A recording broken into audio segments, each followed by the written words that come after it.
എന്തായാലും ദൈവം എന്ന് പറയുന്ന മുകളിൽ ഒരാളുണ്ട്.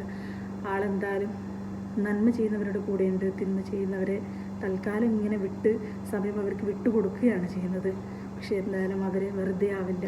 അവർക്കുള്ള ശിക്ഷ ഈ ഭൂമിയിൽ വെച്ച് കിട്ടുമെന്ന് ഉറപ്പുണ്ട്. എന്തായാലും മൗമിദക്ക് വേണ്ടിയിട്ടുള്ള പ്രാർത്ഥന ഉണ്ടാവണം നമുക്കെല്ലാവർക്കും. അതുപോലെ പ്രതികരിക്കണം. അതുപോലെ എന്ത് ചെറുതും വലുതുമായിട്ട് എന്ത് സംഭവം ഉണ്ടാകുമ്പോൾ നമ്മൾ പ്രതികരിക്കുക. എല്ലാവരും പറയുക. ഈ ഒരു സംഭവം നടന്നിട്ടും ബാക്കിയുള്ള ഹോസ്പിറ്റലിലെ ആൾക്കാർ ഇറക്കുന്ന സർക്കുലർ എന്ന് പറഞ്ഞു കഴിഞ്ഞാൽ ഒറ്റയ്ക്ക് നടക്കരുത്, ഒറ്റയ്ക്ക് ഇതാക്കരുത്, അങ്ങനെയൊക്കെയാണ്.